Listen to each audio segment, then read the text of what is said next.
Hey everyone, we are Yesshift on the road, first time in person since we started the show. I'm Steven Schinder, the son. I'm Dan Schinder, the dad. Hello. Hopefully our signal's good. I see it drop down to 2 bars on one device, so hopefully this one's a little stronger. But yeah, hello, first show in person. We're excited, episode 69. We've been doing this a year. July was a year, so how many months have we passed that? 15. Can't count. And we technically started recording like in May of last year. So. That's right, because at first we were recording them and then we decided to go live. Yeah, so yeah, very, very exciting. So for those who don't know, if you followed the show, you already know we're on our way to San Francisco. We've been playing this for a while. Roger Dean and Freya Dean's exhibit, The Secret Path, is going on in San Francisco at the Haight Art Center, I think. Haight? Okay, it's Haight. Yeah, this is not very different from usual episodes, as you can see from me mispronouncing things. The English major. Yeah. The novelist, go figure. What's up with that? Haven't you heard of Haight-Ashbury? A neighborhood where Jefferson... Okay, we're going to be in the same area. Right, okay. So, yeah, we're probably going to get to the exhibit tomorrow, but in the meantime, we've been listening to some interesting tunes. You know, Tom Brislin's birthday was recent, on October 6th, I believe, and we're about midway between a couple big milestones in his anniversaries in his career. So I think September 21st or 22nd was the 20th anniversary of the first Spiraling album, Transmitter, and October 30th will be the 10th anniversary of Tom's solo album, Hurry Up and Smell the Roses. And I want to jump in and say, and by the way, hello Tom. And you might also hear like background noise because we're driving, but it should sound fine. Yeah, we're going like 90 on a highway. You might even hear a siren after a while, I don't know. No, my wife might be watching. Angela, we're not going 90. But Tom, I have to admit, I was not aware of the album Spiraling or the band until Stephen pulled it out of his hat and we listened to the whole thing. And folks, if you haven't heard this, I don't care what kind of music you're into, you've got to check it out. If you know Tom from Meatloaf, from Yes, from Kansas, it's like all of that mixed together. It's really impressive, and some of the things I loved about it, other than song structure, was the production. I always focus on production first when I hear music for the first time. I loved the production, the drums, of course. Hello, Drum Talk TV fans. We're simulcasting again, right, Steve? Hopefully. I'm actually checking on that on my phone. Okay. So, the drum sound is so organic and fat and natural. I can't wait to talk to you about how you recorded it. So you got to come on the show soon. But the drums sound great. All the instruments sound great. And the thing that blew me away the most, I think, is I had no idea you were that much of a lead singer. Folks, you've got to listen to this. There's a lot of Lennon-esque stuff. There's a lot of Beatle-esque stuff in the music. Yeah, on Transmitter, right? Yeah, on Transmitter. The Spiraling is more of, I hear traces of the grunge movement. I hear some Nirvana type of influence in Foo Fighters. But as I told Stephen when we first started listening to it, I said, I know this isn't a musical term, but there's something about this music that sounds like it could go with a coming-of-age film or TV show or theme or something, and Steve agreed. So it's a really interesting album. Great work, Tom. And that was 2002. So it's already almost 21 years ago. Oh, yeah, it's 20 years ago, yeah. Right, so you were, what, like 14 or whatever? Yeah, and apparently we're not simulcasting on Drum Talk TV, so I'll have to share it after we're done with this. Okay.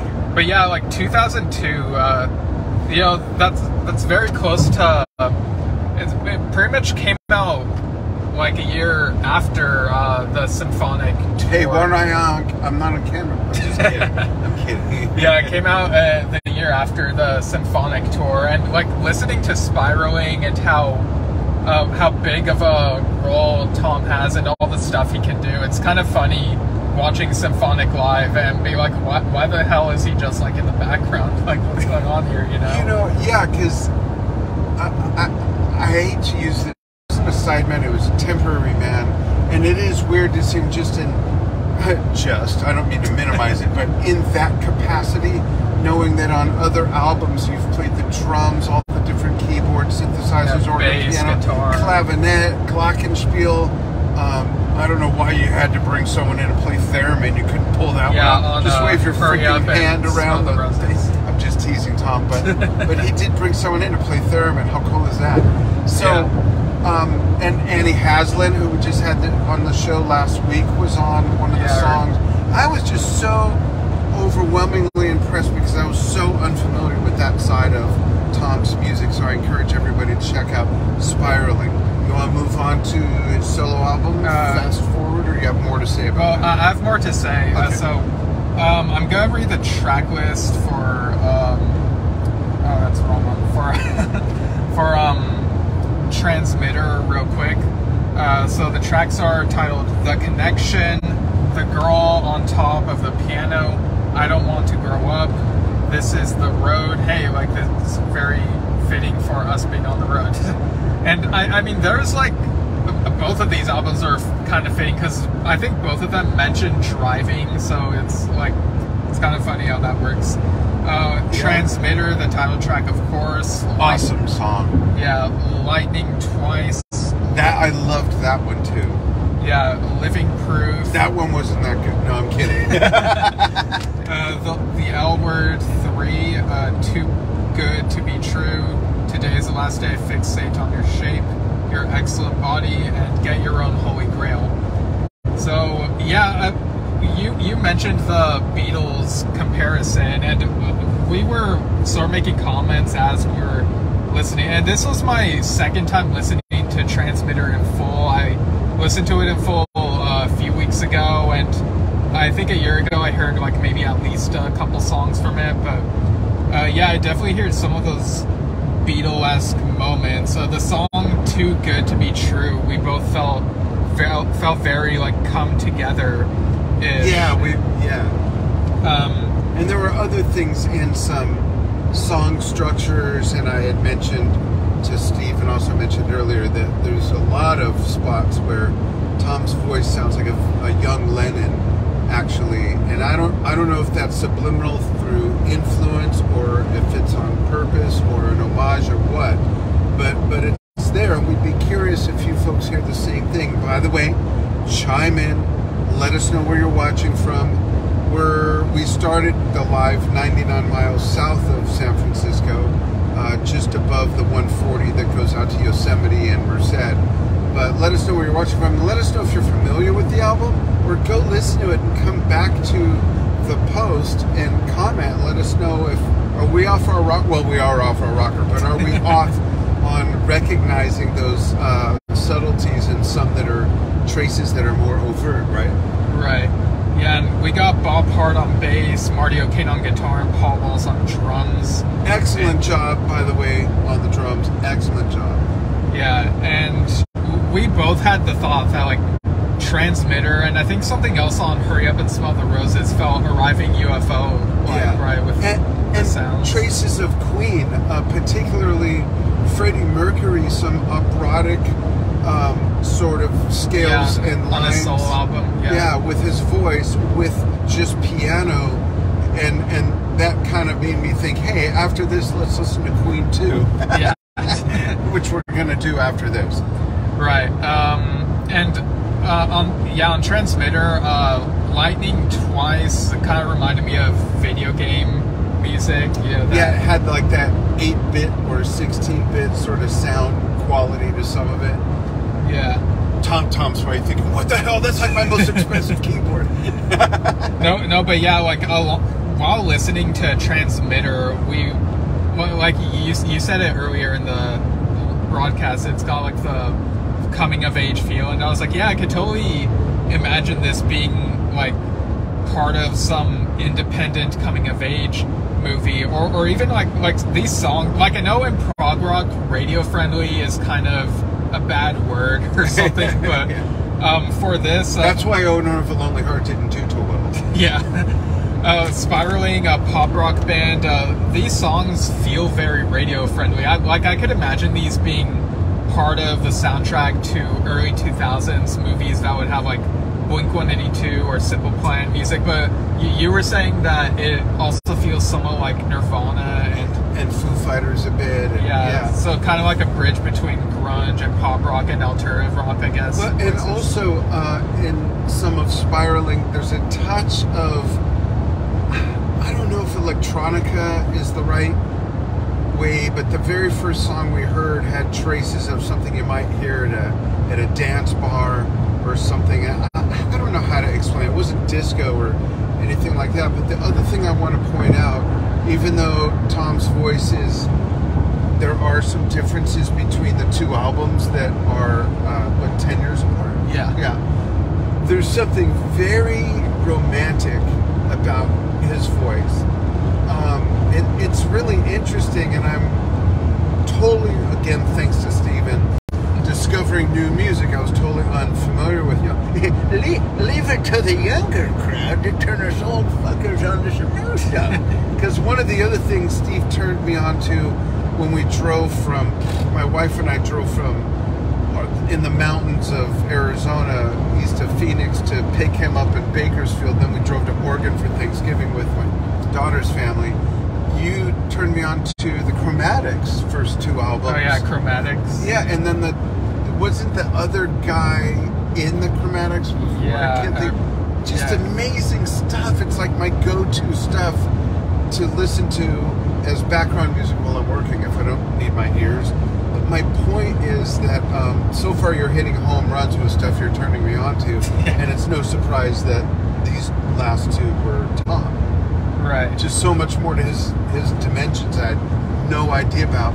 I say that it's not, these aren't kiss-ass statements. These are statements to inspire people to go out and get it, listen to it, soak it up, and let us know what you think. If it's not your thing, that's okay. Don't ever say any music sucks. Just because you don't like it doesn't mean it sucks. Just because you love it doesn't mean it's good. There is no good, bad, or evil. Well, there's lots of evil in art, but there's no good or bad in art, right? I mean, it's either like it or you don't. I mean, there could be bad if it has like a bad message, but yeah, I totally get what you mean. Yeah. So yeah, and I'm trying to. Oh, you also described Transmitter as like you could see it as party music, and I was like, yeah, I could imagine it at like a prom or like a really cool dance type of thing. Totally. So yeah, I think Transmitter is very accessible. I feel like it might have little like prog rock moments here and there, but it's not like what. I was gonna say also when we got off the freeway to get gas, there was that song playing and a couple songs before it that we both thought, wow, he could totally do. And maybe you have, Tom, and we don't know, cinematic music. There were a couple pieces, one with vocals, one without, that were very motion picturesque. Yeah, and Hurry Up and Smell the Roses. Yeah. Yes. Yeah. No pun intended. Yeah, so I guess we could talk more about Hurry Up and Smell the Roses. Yeah, I love that album. Yeah, it's really great. It kind of feels like maybe it's because of the the song titles, but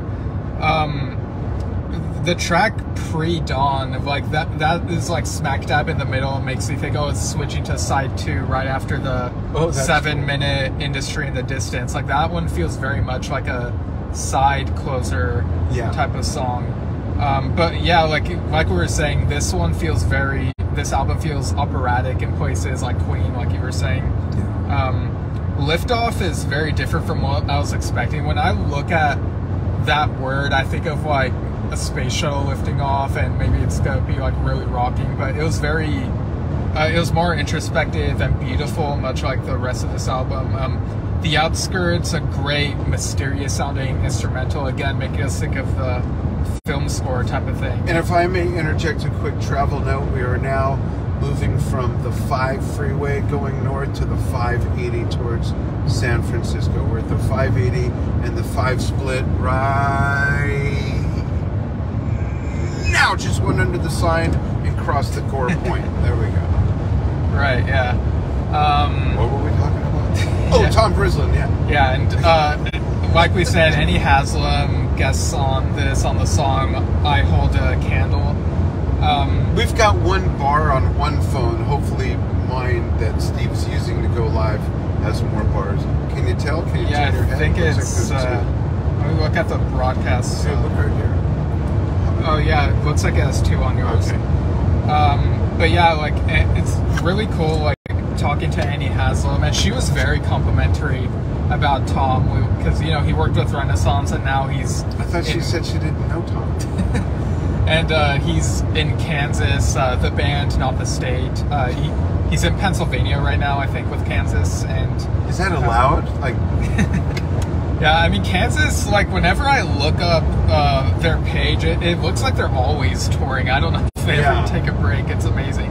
I know that I was just going to ask about that. Yeah, Phil Ehart had an arm injury recently, so someone is subbing for him, I think. I don't know the name off the top of my head. I bet it's someone we know. Yeah, I'm trying to get to the page real quick, because I know I read this, but yeah, that's happening. And okay, so yeah, just reading this. Okay, multi-decade Kansas drum tech Eric Holmquist will once again step behind Phil Ehart's drum kit to perform with a band. And they're in Bensalem, Pennsylvania right now. Awesome, good for him. He's done it before. That's cool. Yeah, and also, and just in regards to Kansas, and also like on the subject of being on the road, this week we got the announcement that Kansas are releasing another Fork in the Road, 50 Years of Kansas, and this is a 3-disc collection, a career-spanning collection. From what I read, it's all live stuff, isn't it?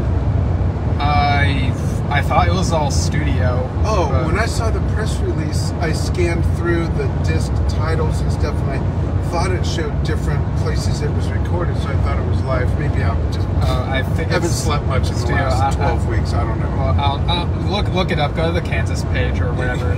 I know that disc 2, it has like different versions depending on if it... Yeah, okay. Hey, we're back.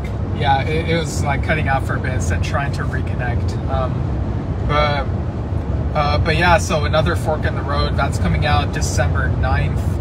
And I mean, yeah, what a time to be alive. You know, Tom Brislin in Kansas, it's just like on the Absence of Presence album, he really did add something unique to that album that really... I think that's their most progressive album in a long time. Yeah, and I saw that Point of No Return turned 45 the other day. Also. Wow. Yeah, and I think that's the most recent classic Kansas album I've listened to. I'd been meaning for a while to get from like the Monolith onward, but I just haven't. But so Absence of Presence is the only post Point of No Return album I've listened to, and it's incredible. It's just I can see. Like it just feels like it's really keeping the energy alive, bringing these brilliant like songwriters into the fold, like in these new lineups. And it's just great. And of course they're touring again next year for their 50th anniversary, I believe. And yeah, did you have anything else you want to say about either of these albums, Dad? Nothing more than to say that Transmitter is not Spiraling revisited, so don't think that. Well, I think you mean Hurry Up and Smell the Roses. Yeah, that's what I mean. Spiraling. Yeah, that's what I mean. Hurry Up and Smell the Roses is not the same as Transmitter. It's different. It's very different and totally worth getting for that reason, to hear the range that Tom has between those two separately blended styles of music. Does that make sense? Yeah, that totally makes sense. And Yeah, like both of these albums are great. I hadn't heard "Hurry Up and Smell the Roses" before. Like this was both our first time hearing that one. Yeah, it's great. And yeah, like just track by track, it just all together they're both really well put together albums. So kudos to everyone involved in both of those. And yeah, I guess that'll do it for now, unless you have like anything else to say. No, but we will be broadcasting more from San Francisco. Probably not in the gallery because we don't want to be disruptive like we normally are. But probably from our room or maybe out on the streets when we're out and about. You know, maybe we should have, and I don't know if it's too late, to plan a Yesshift Drum Talk TV meetup with anybody in the area at a restaurant or something. But we'll be there. You know that we're going to be at the gallery, and we will be there tomorrow, Sunday the 16th, and we're going to spend a fair amount of time there too. They're open from, you said, noon to 6 p.m. Yeah. Time? Okay, so we'll be there. We'll probably go and then go do something and go back. Yeah. You know, because I would love to do that. Walk out and walk back in with new eyes, and we'll go there again on Monday as well. Well, it's closed on Monday. Wait, what? It's only open, like Sunday is, I think they're open Thursday through Sunday, so Sunday's the only day. Oh, then we're spending a lot of time there. Yeah. So we'll do some sightseeing on Monday. We're meeting a friend of mine for lunch on Monday, and then we leave Tuesday morning. Yeah, for sure. So there will be plenty of Roger and Freya Dean talk when we look at their stuff. Yeah, and we're going to review it, the exhibit, just like we do albums and concerts and stuff like that. Yeah. And we were really hoping to get with Roger, but he had to go home to England a few days ago. His mother passed away, who was 100 or so. Yeah, I saw pictures from her 100th birthday, so I'm guessing that's probably her most recent.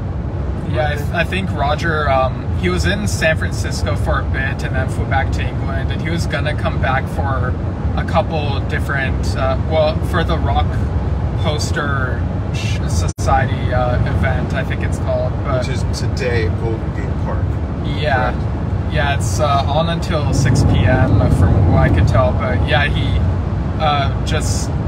got that news and so had to like stay in the UK. So much love to the entire family, and you know, sending our condolences. Is such a huge loss. We're really, you know, it's a tough thing to go through. And Jane Dean seems like she was a really nice woman, like just from looking at those pictures. Yeah. And so yeah, much love to the entire family, and yeah, we hope everyone is well and whatnot. And our next episode from the road will be all about the exhibit, so stay tuned for that. Yeah. And if you've seen it, go ahead and chime in on that broadcast, which will be tomorrow. Yeah, unless we decide for some reason to broadcast something in between, but you never know. But yeah, just to talk Universe music or whatever. Yeah, for sure. There is a new topic. Maybe we'll do some research. We also saw the announcement that Rick Wakeman Web TV was announced. Oh yeah, like that's we could probably put that along with some other things in a news desk episode. I gotta compile some stuff. I was thinking of like jotting down everything in a notebook and doing it like on the road, but I just like ran out of time, just like trying to get everything else done. Yeah, and we'll see if we can get Rick on to talk about that. If you don't know this, recently we've had Steve Howe a few days ago. We had Andy Hazlitt the day before that. Yeah. Something like that. And then the day after Steve, we had Jeff Berlin. No, that was like the week after. The week after, that's what I said. We had Jeff Berlin. And then we've had Carl Palmer. We're hoping to get with him again. Yeah, I had him on Drum Talk TV. Yeah. Yeah, and simulcasted the Yesshift. So all kinds of stuff happening, and that's happened that you might have missed. So check it out on the Yesshift Facebook page. You can email us at yesshiftpodcast@gmail.com. Give us suggestions, give us love mail, hate mail, whatever. You can also catch us on anchor.fm/Yesshift, and buy me new socks. You can make a contribution, help us keep this going. There's a passion project between Steve and I. We don't have sponsors for this, but otherwise just enjoy it. Just enjoy enjoy it. That's why we're doing it. Because we're not busy enough. Yeah, so hopefully y'all enjoyed listening to this despite like the off-road background stuff and whatever. But yeah, and again, happy belated birthday to Tom once again. And yeah, we'll see you all soon on the next Yesshift episode. We're going to take this listeners, viewers, Porsche 968 SUV and see how quickly we can get to San Francisco. Let's go. Yeah. All right, so thanks everyone.